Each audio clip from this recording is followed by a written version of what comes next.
Today's lesson is very exciting in that it has to do with a coin in the fish's mouth. And for you to become acquainted with the story, shall we open our Bibles to the Gospel of Matthew, chapter 17, and read verse 24. It says that when they were come to Capernaum, they that received the tribute money came to Peter and said, "Does your master pay taxes?" Peter responded, "Yes." And when he was come into the house, Jesus prevented him. It actually just means there that Jesus got ahead of him, that Jesus responded to a question that he was going to ask and hadn't had time to ask it yet. Jesus knew of the conversation by the Spirit that had taken place otherwise. And Jesus spoke to Peter, saying, "What thinketh you, Simon? Of whom do the kings of the earth take custom or tribute? Of their own children or of strangers?" Peter responded and said, "Strangers, of course." Jesus said unto him, "Then are the children free. Notwithstanding, lest we should offend them, go thou to the sea," and that was the Sea of Galilee, "cast a hook and take up the fish that first cometh up. And when you have opened his mouth, you shall find a piece of money. You take it and you give it to them for you and for me." Jesus came into one of his favorite cities after he left Nazareth, which was Capernaum. Capernaum at that stage in history was a commercial and a social center for the people. It was a trade route coming from the far east into the near east, even from as far away as India to the Mediterranean peoples. And so one of the remarkable stories of history, which is the coin in the fish's mouth, took place there. At this entrance into the Galilee area, they had two kinds of customs. They had the Roman customs there, who took money up for Rome. You had to pay duty on the goods that you were bringing in. And they had the publicans there, who were Jews, and they were collecting tribute, or temple money. And that was what they asked him about, was the temple money. So in our study today, the miracle part of it is a miracle of nature. It has to do with a fish and a coin. It's very remarkable to me how many different kinds of miracles that Jesus performed. And that he had miracles of nature just as strong as miracle of human persons. And showed himself the God of nature as well as the God of our own personal lives. So in this one we have Jesus paying tribute or paying taxes. And the payment was not to the Roman powers, but to the publicans for the service of the temple and defraying the expenses of the synagogues that would be in that area. Now Christ was technically exempt from this taxation of the temple for the simple reason that he belonged to God and the temple belonged to God. And being God's son, as he said, who pays? The children? Or the strangers? And he said, the strangers pay it. But Christ waived his privileges and was willing to pay his tribute. And the tribute was paid by a miracle. Some want to stress very strong the poverty of Jesus. I don't know that he discussed this with his treasurer, who was named Judas. There might have been a plenty of coins in the bag, but he didn't bother his treasurer. He went straight to miracle to perform it. But what he was teaching here, you find in Romans 13 and 7, render therefore to all their dues. Tribute to whom tribute is due, custom to whom custom is due, fear to whom fear is due, honor to whom honor is due. He was teaching submission. Jesus wanted to have a life that everybody could look at it 2,000 years later and say, hey, that was sure good, and that was sure right. He didn't want to escape something that somebody later would say, hey, he didn't really pay his full share. Jesus wanted to do his life so beautiful and so well until it didn't matter what generation was reviewing his life. He'd have to say, a good life. So he paid taxes. Now, you won't be able to get your tax money this way, so remember that. The tax was just a small sum. It was a half a shekel. And it was approximately 15 cents. So we're not talking about a great amount of money. The Jewish custom, this Jewish custom dates way back. It says 1491 years before Christ. It started in Exodus 20:13. This they shall give everyone that passeth among them that are numbered, half a shekel after the shekel of the sanctuary, and 1/2 shekel shall be the offering of the Lord. And so they went clear back to the law of Moses in order to pick this up, and they were enforcing it in Jesus' day. But in Matthew 17:24, it tells us there that they commanded Peter, does your master do what we have to do? Does he pay his part of the taxes? And without asking Jesus, he said, oh yeah, sure he does. Then later he said, I better check on this and see. And he found that he was absolutely correct, that Jesus was willing to accommodate the Old Testament laws, and so he gave what should be given. This miracle of nature is so exciting to me, of how Jesus can supply any need of any kind, of any nature, that he has a capacity to do it, and that he supplied this need in a miracle way. There are two defined qualities in this miracle today. One is omnipotence. Now, only God could have put the coin there. It had to be placed there some way or another. Place it there for Jesus. And that is omnipotence. And omniscience, only God could know just where it was. And so we have two great forces and powers of God. And it's so interesting that the first miracle had to do with a Roman coin. The Jews really didn't like the Roman coins, because every time they used the Roman coin, it advertised the fact that they were in slavery to the Romans, and that they didn't have any money of their own, that they were doing business with foreign money. And so it was a thing they didn't like. But this miracle had to do with a foreign money, a Roman coin. And this miracle had to do with a fish in the water. Now that is the most unlikely situation that could happen, you know. But that's what miracles are all about. The most unlikely situation that could happen was that there was a fish in the Sea of Galilee harboring a Roman coin. And the Lord Jesus said to Peter, you go to the sea. You cast in a hook. Now, number one, that wasn't his usual manner of fishing. He fished with a net, remember? He was a net fisherman. And a net fisherman likes to see 15, 20, 30, 40, 50. And in one case, Peter got 153 in one net being pulled in.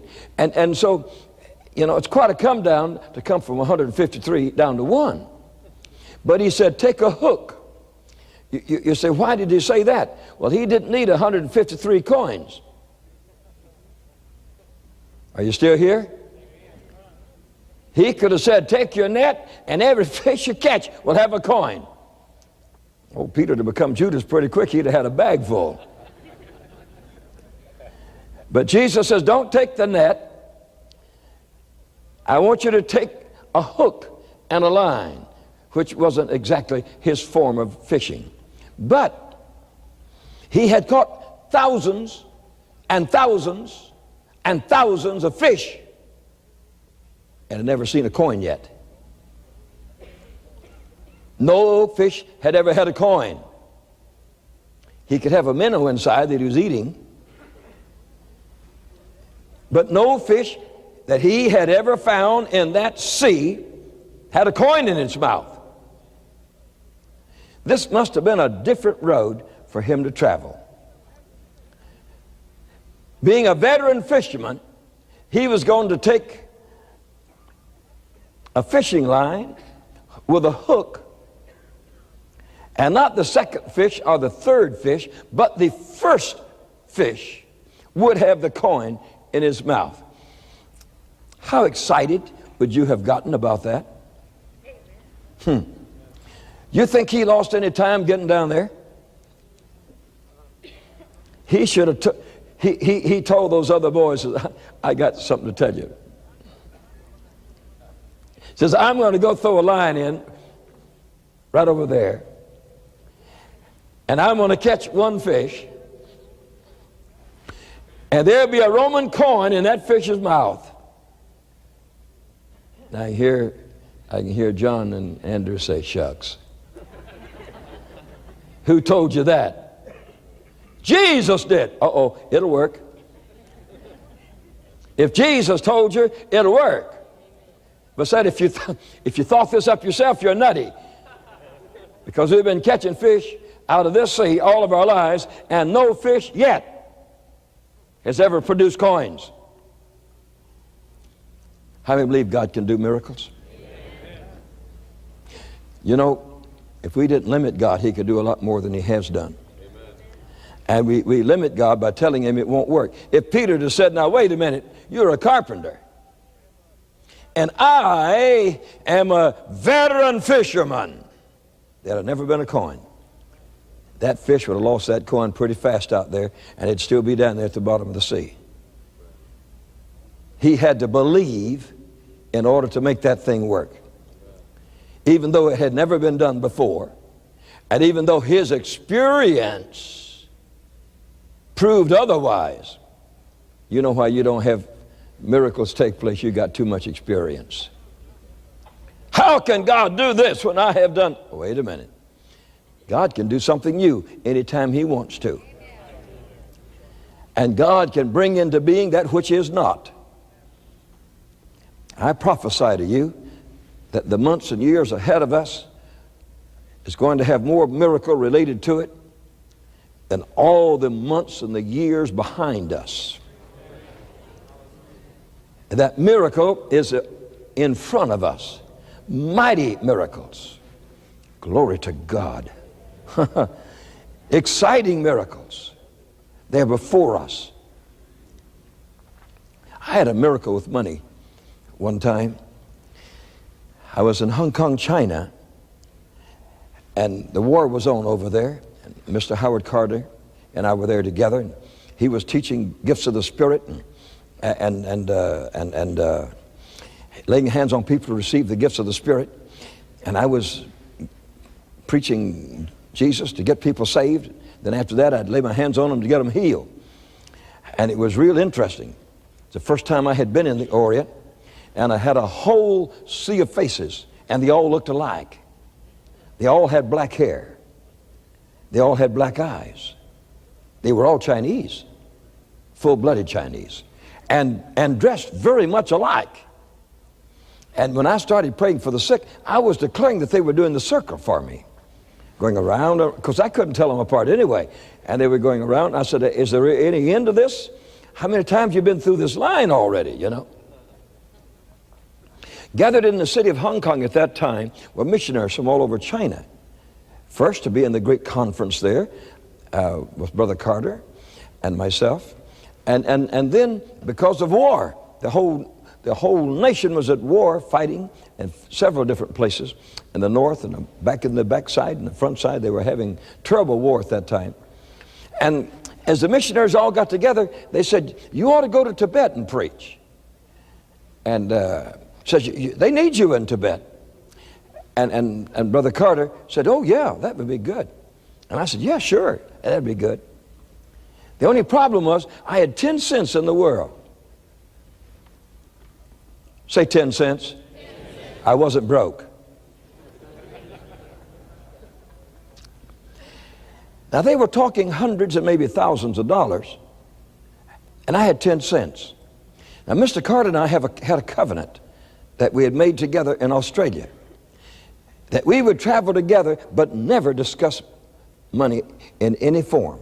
He says, I'm a man of faith, and I've never discussed money with any human in my life. He had never been married, of course. And I hadn't either. So he said, when we are traveling, if we preach in the same meeting, I'll give you half of the offering, I'll take half. But says, that's all that we ever have to do with money. Says, when it comes to buying a ticket, you'll buy yours, and I'll buy mine. When you need something, you go buy it. When I need something, I'll go buy it. But we never discuss money. I live by faith.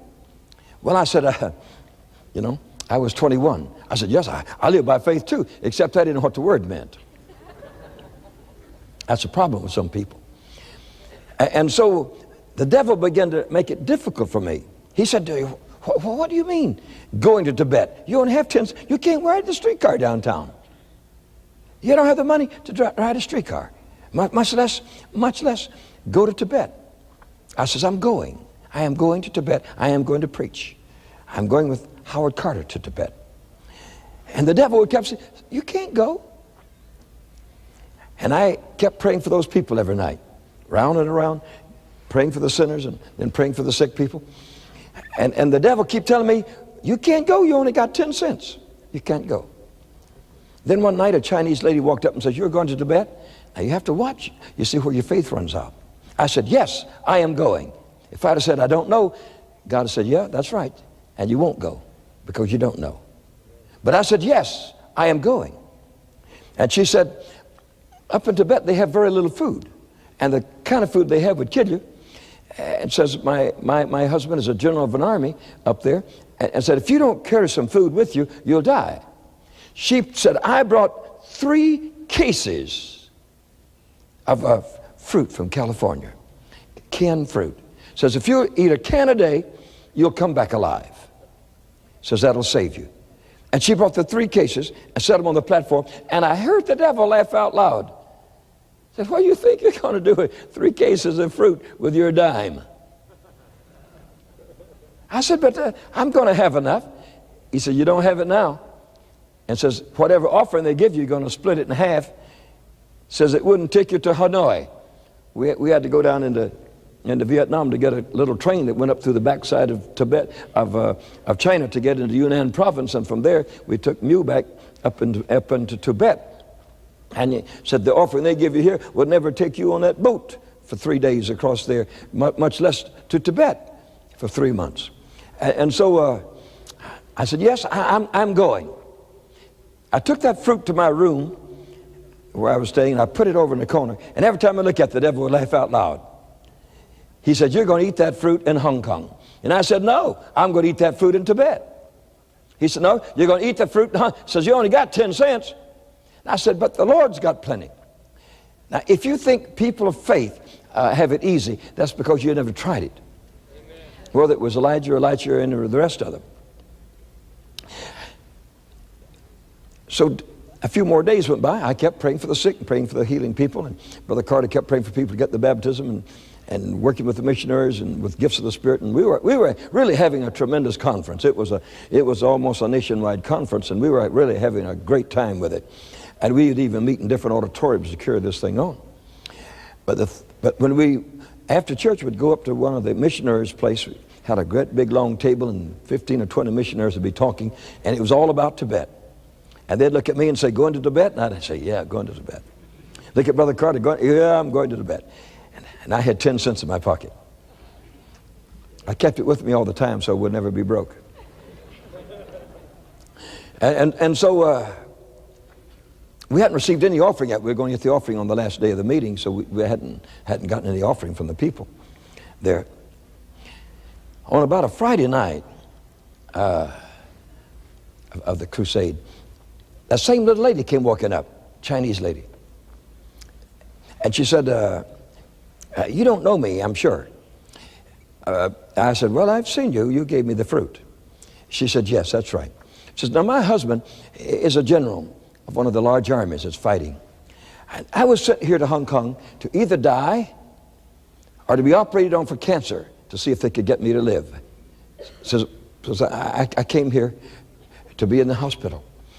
And said, the first night you opened this meeting, someone said, they pray for the sick over there. And I came over and you prayed for me. I went back to the hospital the next day and they x-rayed me, but they could not find any cancer. So I came back the next night for more prayer. So then I went back to the hospital the next day and I said, x-ray me again. And they did. They said, no, there's no cancer. So she came back to the meeting and was prayed for again. And then she went back to the hospital the next day and they x-rayed her again. They said, no, really, you don't have any cancer. It's all healed. Says, we'll give you the x-rays if you like, so you can see where you did have it and where you didn't have it and take them back home with you, but you just don't need to come back anymore. And then the Lord spoke to her and said, why don't you give to the minister the money you would have given to the doctor and the money you'd given to the hospital? So she said, well, all right. And she said, here's the money. She handed me an envelope. I put it in my pocket and said thank you, and prayed for the rest of the people, then went up to my room. And that night they had a shift robe there. I hung my coat up into it and put on my pajamas. I was ready to go to bed, and the Lord said, you've got an envelope in your pocket. And I said, yeah, but I don't like troubles late at night. It says two or three hundred Hong Kong dollars won't get me across that Gulf of Tonkin over there and get me down into Vietnam, which we called French Indochina at that time, and up toward Tibet. Says, I'd like to just look at it tomorrow morning when I won't be worrying about it. And I started to turn over, and the Lord said, you know, you got an envelope up there in your pocket. I said, yeah, I do, and it could cause me a lot of sorrow, and I'm just going to leave it alone till tomorrow. And I switched off the light, and the Lord said, you got an envelope up there in your pocket. I said, all right. So I turned on the light and jumped out of bed and went over and into the coat pocket, and I pulled out the envelope and I tore the end of it off and I pulled it up, and it wasn't Hong Kong dollars. It was American dollars. And the smallest bill in there was a $100 bill, and this was in 1935 in the middle of the Depression. I had never owned a $100 bill in my life. I had seen them, but they always belonged to somebody else. And I hadn't seen but a few in my life. And I pulled them up, and there were $100 bills. The only thing in there was $100 bills. They were brand new. She had gone to the bank and bought them, and they had never been in use yet. They even smelled good. And I pulled them up, and I flipped through them. I said, I've never seen so much money in my life. Never seen so much money in my life. And I was so glad it was real. One American dollar in inland China was worth 2,500 of their dollars. When I went to get a $100 bill cash, I had to take a suitcase this big, and had to push it down and put it in. You know, 2,500 of their dollars for one of ours, and you handed them $100. You walked out of there, you felt like a walking bank, you see. There were 30 of those in there. I wanted to tell Brother Carter so bad I didn't know what to do, but we had an agreement that we couldn't discuss money. I wanted to share with him so bad I didn't know what to do, but he said that we couldn't do that. So all my happiness was inside of me. You should have seen me the next morning at the breakfast table. I'm sure they wondered what had happened to me during the night. I was aglow, you see. And I told them, I'm going to get my ticket today. I'm going to get my ticket today. And so God had performed a major miracle with money. And so God is not limited in his miracles to your physical healing. God is not limited in any way. Peter went down, he threw that hook in, and he came up with a fish immediately. He took the coin out of his mouth, and you've never heard the rest of the story in your life. He took that fish and ate him. Not only did he pay his taxes, he also had dinner. No fisherman is ever going to throw back a nice fish. And so the fish not only provided, he also became the sacrifice.